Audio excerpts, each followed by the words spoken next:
সুপ্রিয় শিক্ষার্থী বন্ধুরা, আসসালামু আলাইকুম। এই পর্বে আমি নিয়ে এসেছি ক্লাস 9-এ আমরা দেখব কালার স্প্ল্যাশ, ইঙ্ক স্প্ল্যাশ, এগুলো আসলে কি কাজে লাগে। তো চলুন আমরা একটু দেখে আসি।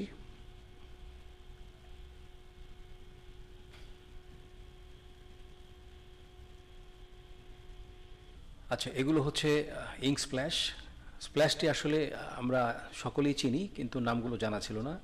ধরুন আপনি একটি কলম উপরে ধরলেন, যেটাকে আমরা আগে ফাউন্টেন পেন বলতাম। তো সেটি ড্রপারে যদি একটু ক্লিক করেন বা আমরা উপর থেকে যদি এক ফোঁটা কালি ফেলি, নিচে পড়লে যেরকম ছড়িয়ে যায় সেটিকে স্প্ল্যাশ বলা হয়। তো আমরা এগুলো হচ্ছে স্প্ল্যাশ, এবং এটি গড়িয়ে নিচের দিকে চলে আসছে। এগুলো আমরা বিভিন্নভাবে কাজ করবো এগুলো নিয়ে। তাহলে এসব স্প্ল্যাশ দিয়ে কীভাবে কাজ করা যায় আমরা একটু দেখে আসি। তার আগে আরও একটি স্প্ল্যাশ দেখি, এগুলোকে ব্লাড স্প্ল্যাশ বলা হয়। রক্ত ছিটিয়ে চলে গেছে এরকম আর কি। সবগুলো দিয়ে আমরা কাজ করব। এটাকে এই ধরনের স্প্ল্যাশকে নিয়েও আমরা ব্ল্যাক করে কাজ করতে পারি। তো এই সব স্প্ল্যাশ ইউজ করে আমি যেসব কাজ করেছি তার মধ্যে দুটো ডিজাইন দেখে আসি। তার আগে স্প্ল্যাশ সম্পর্কে দেখে আসি। আমরা যদি কালার স্প্ল্যাশ চাই, এটি হচ্ছে কালার স্প্ল্যাশ। সিলোটি কালার স্প্ল্যাশ যদি লিখি, এটি আমার ডিজাইনিং কোড সিলোটি এই ধরনের চলে আসবে। ইঙ্ক স্প্ল্যাশ দেখি। আচ্ছা, এখন আমি আমার পোর্টফোলিওতে আছি, এখান থেকে আমি আমার কয়েকটি ডিজাইন ওপেন করেছি। এটি হচ্ছে স্প্ল্যাশ। এই ডিজাইনটির পিছনে আমি স্প্ল্যাশ ইউজ করেছি। এটি একটি রক্তক্ষয়ী সংঘর্ষের রেজাল্ট, এটি দ্যাটস ওয়াই এটিকে ব্লাড কালার দেওয়া হয়েছে।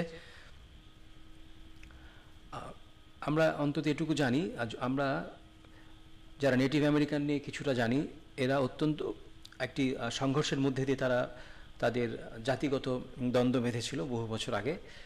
সেই জন্য এদের ডিজাইনে কিছুটা এরকম ব্লাড এফেক্টগুলো দেওয়া হয়ে থাকে। আচ্ছা, আমরা এখন দেখে আসি। এই দেখুন, এই ডিজাইনটির পিছনে আমি স্প্ল্যাশ ইউজ করেছি। এইটি কিন্তু একটি স্প্ল্যাশ ছিল, এটিকে কপি করে রিভার্স করে আমি এপাশে নিয়ে এসে কাজ করেছি। তো স্প্ল্যাশ মূলত একটু ভিন্টেজ স্টাইলের এবং স্মৃতিমূলক বা যেটিকে নস্টালজিক বলা হয় সে ধরনের প্যাটার্ন কাজ করতে এটি একটু ইউজ করা হয় বেশি। এই ডিজাইনটি বড় করেছি এখানে।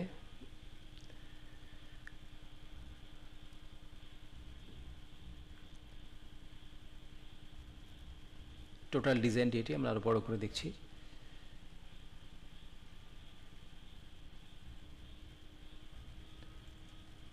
এটি বড় করে দেখি আমরা আরো। এই হচ্ছে সেই ডিজাইনটি, পিছনে স্প্ল্যাশ ইউজ করা হয়েছে।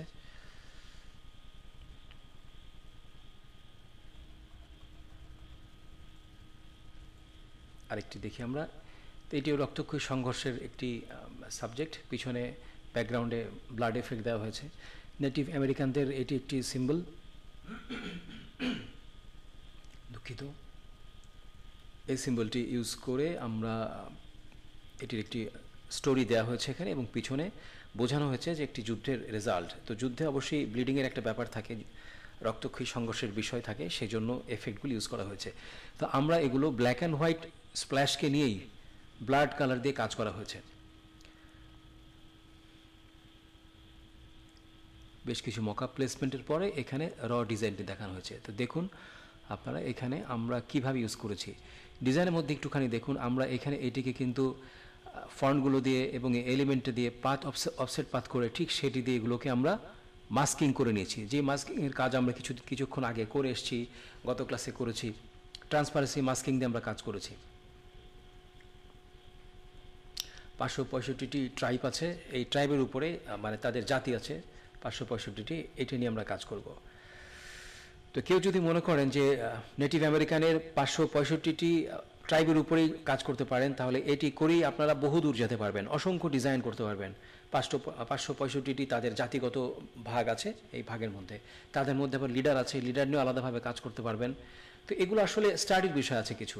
যখন কোনো ডিজাইন নিয়ে কাজ করবেন সেটি নিয়ে কিছু স্টাডি করবেন, এবং স্টাডির সবচেয়ে ভালো জায়গা আমি আপনাদের বলে দিই উইকিপিডিয়া।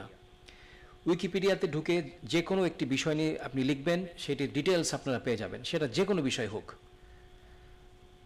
তো স্প্ল্যাশের হচ্ছে এগুলো বিষয়।